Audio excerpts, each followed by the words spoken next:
Bueno chicos, ¿qué tal? Muy buenos días. Bueno, hoy en qué vamos a estar.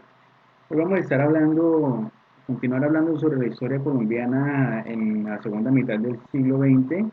Hemos estado hablando sobre la importancia de la memoria histórica, también estuvimos hablando sobre lo que fue la época de la violencia, el conflicto armado colombiano, y hoy pues vamos a estar trabajando sobre las negociaciones de paz en Colombia, por lo menos en el marco del conflicto armado.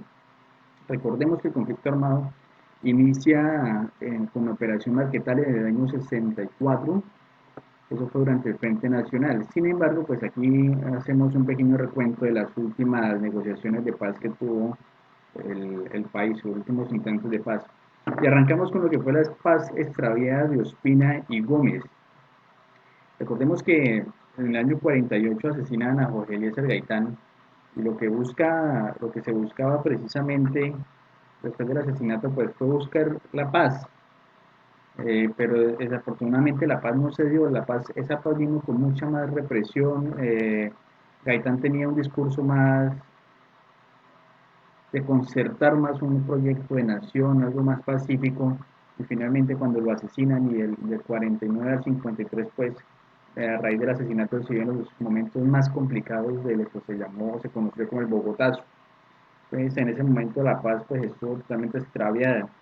Sin embargo, alguien que alcanzó a hacer los procesos de paz fue el general Rojas Pinilla, que hizo los acuerdos de paz con las guerrillas liberales.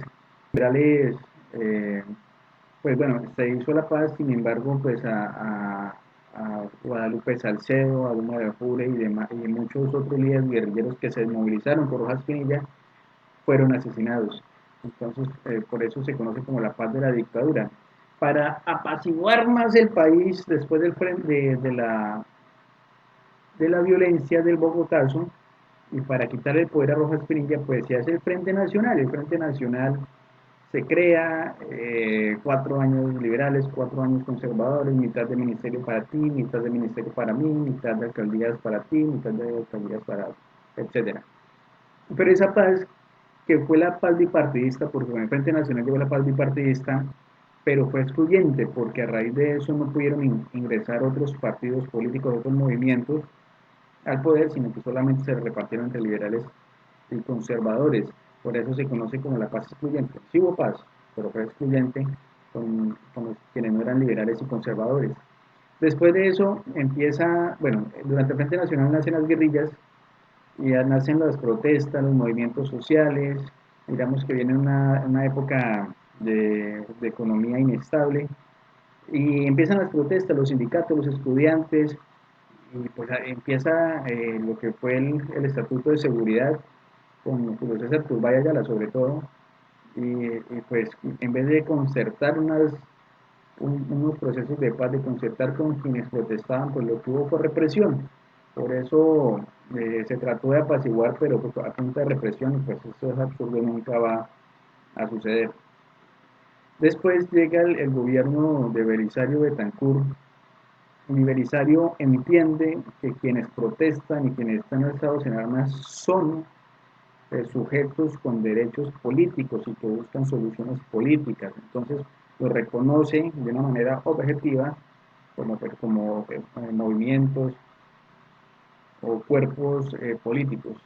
Entonces se sientan a negociar. Desafortunadamente pues no se dan esas negociaciones. Eh, Se rompen en el año 86 las negociaciones, ahí participó el M-19 de las paz, bueno, de esa paz objetiva nace la UP. Después viene entre el 86 y 90, que es el gobierno de Julio César Turbay, no, de Virgilio Barco, perdón, que fue una paz sin tregua. Pues paz sin tregua, ¿por qué? Porque estaban en negociación de paz, sin embargo seguían pues dándose plomo, y aparte de eso, en esta época pues ya empezaron los magnicidios, empezó a borrarse la UP, a asesinar a toda la UP, Unión Patriótica. También asesinan a Luis Carlos Galán, a Carlos Pizarro, León Gómez, y también a Bernardo Jaramillo Osa, a 3 candidatos presidenciales. Bueno, eso fue lo que se llamó la paz sin tregua. Viene una época de transición que es entre el 90, cuando llega eh, Gaviria, hasta el gobierno de Sanfer, que fue la paz constituyente.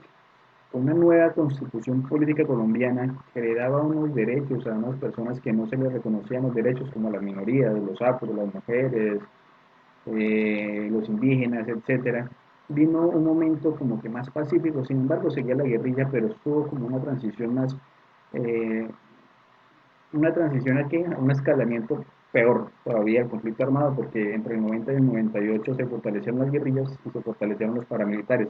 Desafortunadamente no se fortaleció mucho el Estado, a pesar de una constitución. Entonces ya después viene, en el 98 aparece Andrés Pastrana Arango. Durante el gobierno de Andrés Pastrana Arango vienen las negociaciones del Caguán, que es donde se hace la zona de distensión, la zona de despeje, y pues allí se apacigua de cierta manera porque se organizan las guerrillas por allá despejaditas. Sin embargo, se fortalecen también bastante, y pues empieza lo que es el Plan Colombia, y empiezan los ataques militares bastante fuertes. El Plan Colombia, que es el fortalecimiento de las fuerzas militares colombianas con el apoyo de las fuerzas militares y el gobierno de Estados Unidos. Entonces empieza ese plan Garrote, empiezan a darse pues eh, bastante plomo, pues, por decirlo de alguna manera. La paz o las paces entre amigos, es lo que los historiadores conocen, que fue la paz entre el gobierno de Álvaro Uribe Vélez y bueno, el Estado colombiano con los paramilitares. Fue un proceso que se llevó entre el 2002 y el 2006. Y finalmente, bueno, hago aquí la aclaración.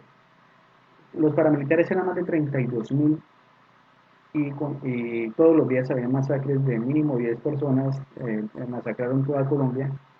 Con la desmovilización de los paramilitares, las masacres en Colombia se acabaron, están renaciendo por estos días, pero el proceso de paz de los paramilitares, las masacres se disminuyeron mucho, muchísimo.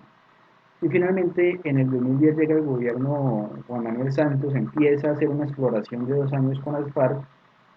En el 2012 pues ya deja de ser exploratorio y se sientan a negociar. La negociación dura del 2012 al 2016. En 2016 se firma el acuerdo de paz con el FARC, y con el ELN llegaron a sentarse a negociar hasta el 2018. Se fue el gobierno de Santos y llega el de Duque y se acaban las negociaciones con el ELN. Entonces, esas son las negociaciones que hemos visto, sobre todo en la segunda mitad del siglo XX, y es lo que vamos a trabajar hoy. Entonces ya continuamos en clase, muchachos.